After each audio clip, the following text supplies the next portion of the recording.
Before we've even begun to watch Scream, we are led to believe that Drew Barrymore's Casey Becker will be our leading lady, as her face adorns the promotional posters. And as the movie starts, we see her framed in the traditional virgin whites we've come to expect from our heroine in the horror genre. Her house is brightly lit. Her porcelain skin, platinum blonde hair, and comforting oversized white sweater all reassure us of her safety as she is being blocked from the darkness of the outside world. What at first appears to be a harmless prank call, used to build momentary suspense, begins to escalate into an unbearable tension. The sound intensifies, and the mundane noises of the house become sharp to our senses as we hear the unnaturally violent noise of a stovetop being ignited, the overly aggressive popping of popcorn kernels, the sharp sting of a knife being removed from a chopping block. And just as the popcorn rises in its aluminum dome, so too does our concerns for our would-be leading lady.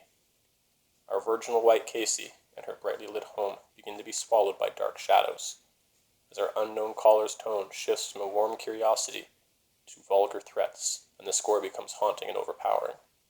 When we feel that our heroine cannot possibly survive this ordeal, we are given our out as we see that her parents' vehicle is pulling into the property, and the score changes to a softer note to help create this feeling of hope.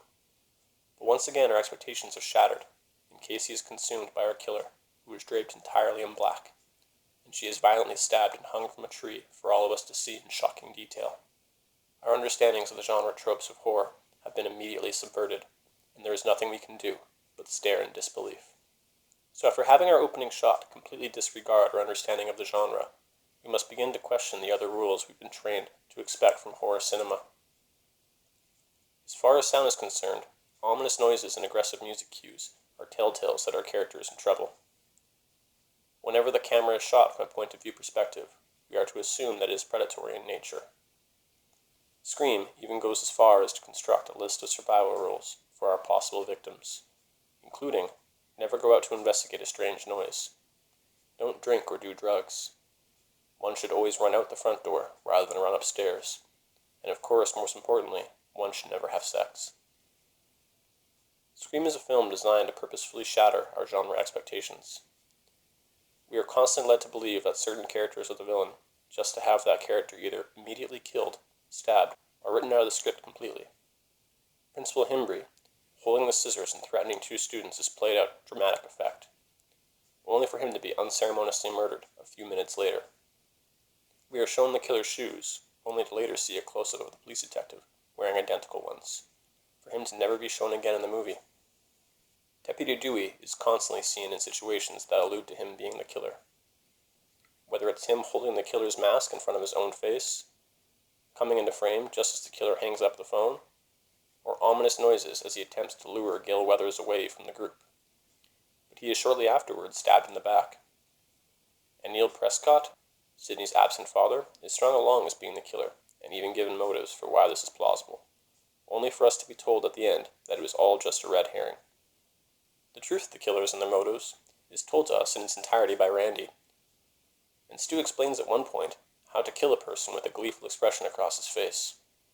And if that wasn't enough, the soundtrack also tells us on numerous occasions that Billy is a murderer and not to be trusted. Whether it be Don't Fear the Reaper playing as he attempts to charm Sidney, or Nick Cave's Red Right Hand, a song about an attractive and charming man leading a person to their death, playing on multiple occasions throughout the film.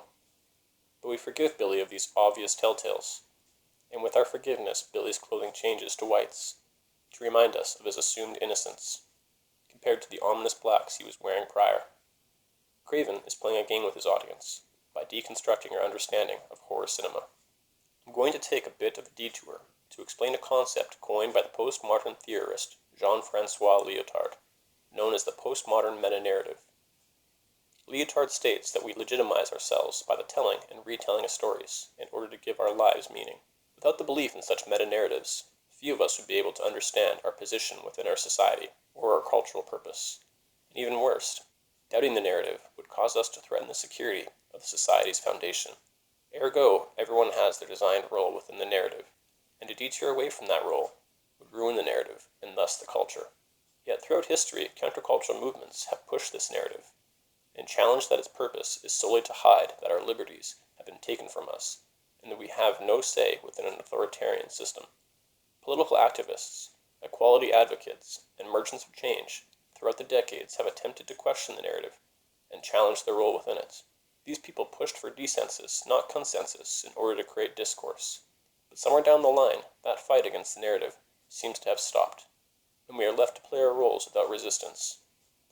I believe that Scream is not only meta in its abilities to subvert our expectations of the horror genre, but is also a call for us as viewers to question our own roles within our society and to rewrite our narratives.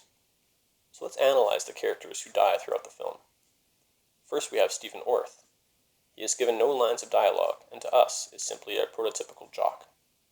Next comes our doe-eyed blonde, Casey Becker, who may have subverted us in regards to Barrymore being quickly killed off, but she is still nothing more than a character archetype. Next meet their fate is Principal Himbry, our hard-nosed disciplinarian, and of course, Tatum Riley, our spunky best friend, who must also meet her untimely demise, and will soon be followed by Kenny Jones, our overweight and lethargic figure. None of these characters are willing to rewrite their narratives, and ultimately die because of this. They are living by the status quo, and die by consenting to their positions within the narrative of the movie. Now let's take a look at who survives in Scream. There's Gale Weathers, our almost cartoonishly cold and calculated reporter, who crashes her car and is presumed dead, only to rewrite her character arc and come back as a gun-wielding hero. And Deputy Dewey, who transitions from the fresh-faced and expandable police officer to the love interest of Gale, and thus the romantic lead. Then there is Randy, who goes from being our comic relief to attempting to become the nerdy guy who gets the girl. And finally, our virginal doe. He is shot but not killed, as his full transition does not occur until after the attack. And of course, Sidney Prescott, who refuses to wear any label throughout the film. She goes from being the tragic victim to the virginal doe, to at one point even donning the mask of the killer to attack Billy, and in doing so, embodies the villain archetype. Sidney refuses to abide by the genre narratives. She has rewritten the script, and as she shoots our real villain in the head, she proclaims, "Not in my movie," alluding to the fact that there is no difference between life and the movie we are watching. Billy seems very aware that life and movies run parallel to him. He tells Sidney, it's all a movie, it's all one great big movie. You just have to pick your genre. We are all just playing our parts. To which Sidney replies, "Why can't I be in a Meg Ryan movie, or even a good porno?" He also states that they started off on an R rating, headed towards NC-17, but things changed and now they are just edited for television. And he asks Sidney on 2 occasions if she still thinks that he is the killer, but he is angled in a way that makes it seem as though he is asking it to the audience. We are being confronted and told of the self-awareness of our characters. And how do our 2 killers die?